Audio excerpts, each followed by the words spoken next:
नमस्कार कक्षा 11 के विद्यार्थियों, आप सबका बहुत बहुत स्वागत है यूपी बोर्ड क्लासेस में, जहां पे आपको यूपी बोर्ड के सिलेबस के आधार वीडियो लेक्चर मिलते हैं। मेरा नाम है प्रशांत और आज हम कक्षा 11 की भौतिक विज्ञान का पार्ट एक भौतिक जगत का तीसरा पार्ट लेके आए हैं, जिसमें यह पार्ट पूरा समाप्त करने की कोशिश करेंगे। तो आपकी बुक का अगला टॉपिक है भौतिकी, प्रौद्योगिकी तथा समाज, फिजिक्स, टेक्नोलॉजी एंड सोसाइटी की भौतिक का टेक्नोलॉजी से समाज पे क्या प्रभाव पड़ता है, ये चीज हम पढ़ेंगे। तो इसके लिए मैं एक उदाहरण आपको देना चाहूंगा। आपने भाप इंजन का नाम सुना होगा, हाँ सुना होगा बिल्कुल। ट्रेन पहले भाप इंजन से चलती थी और वहीं से हमने सुना है। तो ये कैसे बना था, क्या क्या इसमें फिजिक्स क्या है, टेक्नोलॉजी क्या है और ये समाज पे क्या प्रभाव पड़ा, इन सारी चीजों को आप ध्यान से समझना। तो भाई साहब, ये जेम्स वॉट जब छोटे थे तब इन्होंने देखा था कि ये पानी या चाय जब भी बनाते थे, पानी उबालते थे या चाय बनाते थे, तो ये क्या होता था, ये ढक्कन ढाक के रखते हैं ना, ढकना जिससे कोई बर्तन जिसमें उबाले उसे ढाक के रखते हैं। तो इन्होंने देखा कि वो बार बार हट जा रहा था उबलते हुए पानी में। ठीक है, इन्होंने ढकने के ऊपर कुछ बेट भी रख के देखा, फिर भी वो हटा ही दे रही थी, उसकी जो भाप एनर्जी थी वो उसे हटा दे रही थी। तो इनके दिमाग में वो बात तब से गूंजने लगी और फिर ये इन्होंने रिसर्च किया आगे चलते हुए अपने जीवन में और इन्होंने भाप इंजन बनाया। तो ठीक है, तो यहाँ पे प्रौद्योगिकी क्या, फिजिक्स क्या था, फिजिक्स बस इतना सा था कि भाप एनर्जी, भाप ऊष्मा गति होती है कुछ, जिससे वो क्या करती है, कितना भी बड़ा वेट हो या बल हो उसे हटा देती है। बस इतना सा क्या था, फिजिक्स था, भौतिकी था। अब इसमें टेक्नोलॉजी यानी कि प्रौद्योगिकी देखना क्या है। तो इसी इतनी सी फिजिक्स को इन्होंने लेके क्या बनाया, रेलगाड़ी बनाया।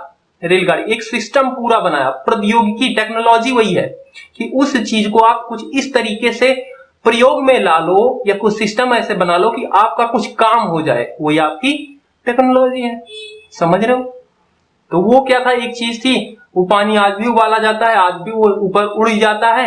आप में अगर कुछ दिमाग है कि आप उसे किसी घर की ऐसी चीजें बना दो कि पानी उबालते हुए आप उसका यूटिलाइज कर पाओ, तो वो आपकी क्या होगी, टेक्नोलॉजी होगी, प्रौद्योगिकी। तो समझ पा रहे हो, टेक्नोलॉजी, फिजिक्स क्या था, ऊष्मा में वो गति के कारण किसी भी वेट को, किसी भी बल को हटा देने की क्षमता, ये इतनी फिजिक्स थी। अब उसकी टेक्नोलॉजी यानी कि प्रौद्योगिकी क्या किया, इन्होंने एक सिस्टम क्रिएट किया कि वही जो बल ऊष्मा के कारण आता था वो किसी भी चीज को हटा देता था। उससे इन्होंने एक सिस्टम बनाया जो कि रेलगाड़ी का इंजन है पूरा, वो क्या है, प्रौद्योगिकी है। अब उससे समाज में क्या प्रभाव आया, समाज में प्रभाव आप देख ही सकते हो। आज के टाइम पे मेट्रो तक आ चुकी है। ठीक है, मेट्रो बड़ी स्पीड से चलने वाली। और पहले क्या था, सब पैदल चलते थे, कोई साधन नहीं था आने जाने के लिए यहां से वहां। और वो क्या हुआ, इसी भाप इंजन की वजह से इतना बड़ा चेंज आया, एक देश से दूसरे, मतलब एक देश से क्या मतलब एक जगह से दूसरे जगह पे जाना शुरू हो गया। ठीक है, तो देख रहे हो क्या समाज को क्या दिया फिजिक्स ने, फिजिक्स, टेक्नोलॉजी और समाज। समझ में आया कुछ? अच्छा, एक एग्जांपल और लेते हैं। आपने अर्धचालक का नाम सुना होगा, अर्धचालक, सेमीकंडक्टर। हाँ, नहीं सुना होगा तो चलो आगे हम बताएंगे, आप पढ़ोगे ही 2 साल में, सब कुछ अच्छे से पढ़ोगे एकदम। तो ये क्या होती थी, इसकी विशेषता भी आप मोटा मोटा ऐसे समझ लो कि ये क्या करता है, बिजली को रूम टेम्परेचर पे, यानी कि जैसा आपका वातावरण होता है नॉर्मल, उस स्थिति में बिजली को अपने अंदर से पास नहीं होने देता, यानी कि करंट को, विद्युत धारा को अपने अंदर से पास नहीं होने देता। मतलब वो इंसुलेटर की तरह काम करता है। ठीक है, पर अगर उसमें कुछ चेंज किया जाए, जैसे कि उसका टेम्परेचर बढ़ा दिया जाए, यानी कि उसे गर्म कर दिया जाए, तो बिजली को पास होने देता है। या फिर उसमें कुछ इम्प्योरिटी मिला दी जाए, इम्प्योरिटी आप आगे समझोगे, 12th में है एक चैप्टर। ठीक है, तो वहां पे आप समझोगे, इम्प्योरिटी मिला दी जाए तब भी वो पास होने देता है। बस इतनी सी बात, यही थी इसकी फिजिक्स। ठीक है, अब इससे क्या किया, इससे आगे जाके n type, p type semiconductor बनाया गया, 2 तरीके का, एन टाइप और पी टाइप। वो क्या होते थे, वो आप आगे बढ़ोगे, अभी वहां तक हम नहीं जाते, एक मोटा मोटा आपको ब्यौरा दे रहा हूं। ठीक है, और फिर एन टाइप से, पी टाइप से पीएन जंक्शन बनाया गया, पीएन जंक्शन। ठीक है, और फिर उससे क्या बनाया गया, पीएनपी, एनपीएन ट्रांजिस्टर बनाया गया, जो कि आप ट्रांजिस्टर अब यूज होते हैं, पहले बहुत बड़े बड़े ट्रांजिस्टर आते हैं, अब इतनी सी चिप में छोटे से आ जाते हैं। और फिर उन ट्रांजिस्टर से रजिस्टर एंड और नॉट, गेट, ये सारी चीजें बनाई गई। फिर memory card, micro processor, micro controller, IC जो आप सब देखते हो सब सेमीकंडक्टर की बनी हुई होती हैं, जिसमें बहुत सारी टांगे होती हैं, देखते हो ना, वो क्या है, सारी की सारी सेमीकंडक्टर से बनी हुई है। तो यहाँ पे भौतिकी यानी कि फिजिक्स क्या था, बस वो सेमीकंडक्टर, उसका करंट का पास होना ना पास होना, किसी स्थिति में पास होने देता है, किसी स्थिति में नहीं पास होने देता, बस ये इतनी सी क्या थी उसकी भौतिकी थी। प्रौद्योगिकी क्या है, उससे जो बनाई गई चीजें, टेक्नोलॉजी क्या है, उससे आज मोबाइल, कंप्यूटर, लैपटॉप और गाड़ियों में ये जो ऑटोमेटिक चीजें होती हैं सारी वही माइक्रो प्रोसेसर, माइक्रो कंट्रोलर लगे हुए हैं, सब कंट्रोल कर रहे हैं। एक एक गाड़ियों में जो 4 व्हीलर्स होती है उसमें पता नहीं कितने माइक्रो कंट्रोल प्रोसेसर लगे हुए हैं जो गेट को कंट्रोल करते हैं। गाड़ी में कोई टच करता है तो वो आवाज करने लगती है, सारे माइक्रो कंट्रोल, माइक्रो प्रोसेसर काम कर रहे हैं उस पर। लाइटों का ब्लिंक करना, ये सब जो है सब यही काम कर रहे हैं, छोटे छोटे पता नहीं कितने लगे होते हैं एक गाड़ी के अंदर ही। तो ये क्या है, टेक्नोलॉजी आ गई, उस वही है फिजिक्स टेक्नोलॉजी। बात समझ पाया कुछ? प्रौद्योगिकी क्या है इसका, कंप्यूटर, लैपटॉप, ये सारा।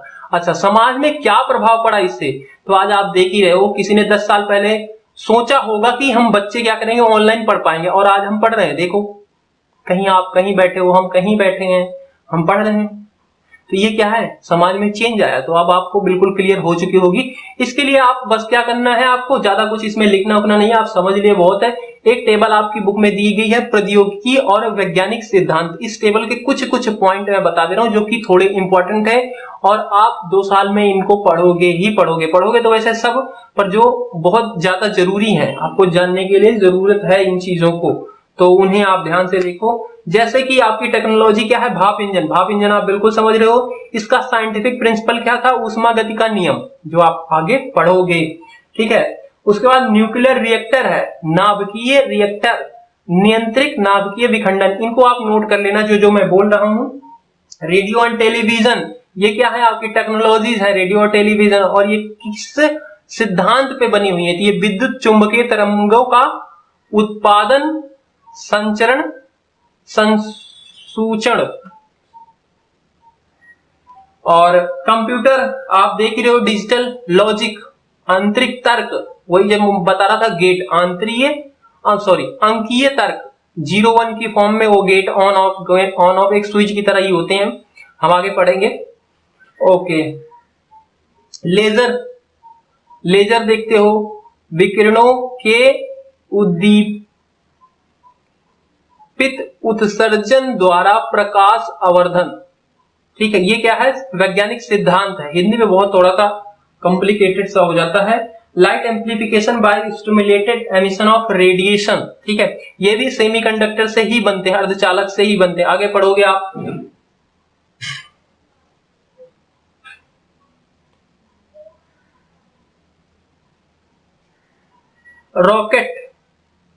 रॉकेट नोदन, न्यूटन के गति का नियम, एक्शन रिएक्शन, न्यूटन का तीसरा नियम था, इसको आप नोट कर लेना। विद्युत जनित्र, जनरेटर जो आप देखते हो शादियों में यूज होता है, ये फैराडे के विद्युत चुंबकीय प्रेरण का सिद्धांत है, इससे जनरेटर बनाए गए। विद्युत चुंबकीय शक्ति, जल विद्युत शक्ति, गुरुत्वीय स्थितिज ऊर्जा का विद्युत ऊर्जा का रूपांतरण, जो आपका देखते हो ना, हाइड्रो इलेक्ट्रिक पावर लगते नहीं है, जहां से आपकी बिजली आ रही है, कोयले से भी बनती है, और बांध बनाए जाते हैं, वहां से बिजली बनती है। पानी एक जगह रोका जाता है, फिर उसे निकाला जाता है टरबाइन से, टरबाइन घूमता है, फिर जनरेटर लगे होते हैं, वो बिजली बना देते हैं। एरोप्लेन, बर्नौलीज थ्योरम, वायुयान तरल गतिकी के बर्नौलीज का सिद्धांत, बर्नौलीज थ्योरम आप पढ़ोगे 12th में है। ऑप्टिक्स फाइबर, प्रकाशिक रेसे, इनको, ये क्या है, टेक्नोलॉजी है, जो आप देख रहे हो आज के टाइम पे नेट बहुत फास्ट होता जा रहा है, सब ऑप्टिक्स फाइबर यूज की जा रही है, वायर नहीं यूज की जा रही है। मतलब उसमें क्या होता है, जो आपका सिग्नल ट्रांसफर होता है वो लाइट की स्पीड से होता है, और आपको पता ही है कि लाइट की स्पीड क्या होती है, सबसे हाईएस्ट होती है। और फोटो सेल आप पढ़ लेना इसमें बस, और ज्यादा इसमें कुछ अभी देखना मत, आगे सब हम पढ़ेंगे। अगला टॉपिक है आपकी बुक में प्रकृति के मूल बल, फंडामेंटल फोर्स ऑफ नेचर। प्रकृति में जो मूल बल है कुल, उनके बारे में हम पढ़ेंगे। तो आपने तरह तरह के बल सुने होंगे, अगर आपने पढ़ी होगी फिजिक्स कहीं पे तो तरह तरह के बल सुने होंगे। कौन कौन से? घर्षण का बल, प्रतिकर्षण का बल, टेंशन तनाव का बल, जैसे रस्सी खींचते तो उसमें एक टेंशन आ जाती है, तनाव, ठीक है। बाइंडिंग फोर्स, बाइंडिंग फोर्स जैसे नट बोल्ट होता है ना, उनसे टाइट करते हैं तो उसे बाइंडिंग फोर्स कहते हैं, वो भी एक तरीके का बल है। Buoyancy principle, viscous force, viscous force क्या होता है? जब मान लो आप किसी पानी में जब कूदते हो तो एक आपके ऊपर बल लगता है जो कि ऊपर की तरफ आपको ढकेलता है, जिससे आपको चोट वोट नहीं लगती, वो सारे फोर्स बल। अग्रेसिव फोर्स, जैसे आप फेविक्विक से चिपका देते हो किसी चीज को तो वो दोनों चिपक ही जाते हैं, निकलते नहीं है, तो वहां पे भी एक कोई बल लग रहा होगा ना, तो वो भी एक तरीके का फोर्स है। इलेक्ट्रोमैग्नेटिक फोर्स, वो क्या होता है? जैसे आप देखो टीवी रिमोट से आप क्या करते हो? कंट्रोल करते हो, तो आप यहाँ पे एक की दबाते हो और वहां पे टीवी पे इफेक्ट पड़ता है, तो वो कोई बल ही तो जाता होगा, कुछ तो जाता होगा, उसे बोलते हैं इलेक्ट्रोमैग्नेटिक फोर्स। तो ये जितने भी तरह तरह के बल है ना, आप इन्हें इन्हीं 4 तरीके के बल से परिभाषित कर सकते हो। अगर आपने दूसरा वीडियो देखा होगा तो उसमें मैंने एकीकरण बताया था, एक चीज यूनिफिकेशन। फिजिक्स क्या कहता है कि आप तरह तरह की प्रकृति की घटनाओं को कम से कम नियम से परिभाषित करने की कोशिश करो, तो यही है आपके फंडामेंटल, यही 4 बल हैं, यही पूरे के पूरे फिजिक्स को आप समझा सकते हो इन्हीं बल के कारण। जितने भी बल हैं सब यहीं से आए हुए हैं, इन्हीं के जरिए आप बता सकते हो। बात समझ रहे हो? ओके, इसके बाद बात करते हैं हम गुरुत्वाकर्षण बल। गुरुत्वाकर्षण बल क्या है? ये यूनिवर्सल बल है, मतलब कोई भी 2 वस्तु हो जिनके पास द्रव्यमान है, वो क्या करती हैं? एक दूसरे को आपस में खींचती हैं, ठीक है, बस इतना याद रखो। कोई भी जो 2 वस्तुएं हैं जिनके पास द्रव्यमान है, वो क्या करेंगी? आपस में खींचेंगी, सिर्फ खींचती हैं। अट्रैक्शन ही होता, आकर्षण ही होता, इसमें प्रतिकर्षण नहीं होता है, ठीक है। और इसके ऊपर आप चैप्टर है आगे आप पढ़ोगे तो आप ज्यादा आप इसके बारे में मत सोचो, बस इतना समझ लेना क्या होता है गुरुत्वाकर्षण बल। कोई भी 2 वस्तुएं हैं जिनके पास द्रव्यमान है तो वो क्या करेंगे? आपस में खींचती हैं। इसके नियम, डेरिवेशन जो है आप पाठ में आगे बिल्कुल पढ़ोगे। अगर आपको नोट करने हैं इनकी नियम तो आप बुक में दी गई है, वहां से भी लिख सकते हो। बाकी मैं कहूंगा भी आपको जरूरत नहीं है उसकी, बस आप समझो क्या क्या बल होते हैं फंडामेंटल।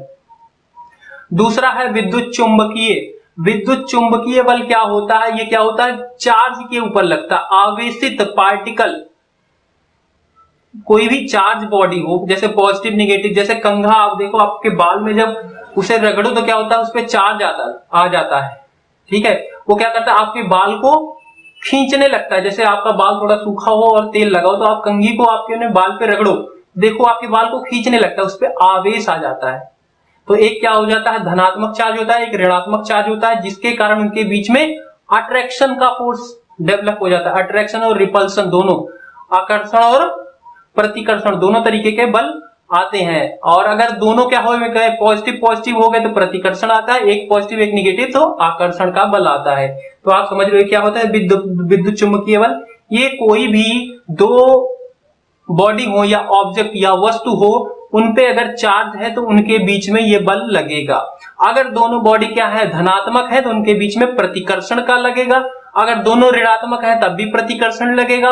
अगर एक धनात्मक एक ऋणात्मक है तो आकर्षण का बल लगेगा, ठीक है। तीसरा है प्रबल नाभिकीय बल। ये क्या होता है? नाभिक आपने सुना होगा, आपने एटम सुना होगा।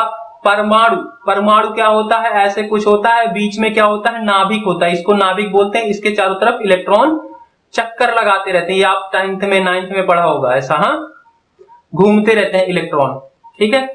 तो ये जो नाभिक होता है इसमें क्या होता है? प्रोटॉन और न्यूट्रॉन, यानी कि इसमें धनात्मक वाला चार्ज होता है, बाहर क्या है? ऋणात्मक वाला चार्ज है। और न्यूट्रॉन जो होता है वो न्यूट्रल होता है, ठीक है। अब इसके बीच में एक ही प्रोटॉन तो होता नहीं, कई सारे प्रोटॉन होते हैं, यानी कि कई सारे धनात्मक बल होते हैं, फिर भी ये बंधा ही रहता है न्यूक्लियस। क्यों भाई? यानी कि इसके ऊपर भी कोई बल काम कर रहा है, तो वो क्या होता है? स्ट्रॉन्ग न्यूक्लियर फोर्स, जो कि ये कई सारे प्रोटॉनों को बांध के ही रखता है, इसी को बोला जाता है स्ट्रॉन्ग न्यूक्लियर फोर्स। समझ रहे हो? इसमें आप पॉजिटिव प्रोटॉन और न्यूट्रॉन बना लेना, ये ऐसा, और ये इसे बांध के रखता है।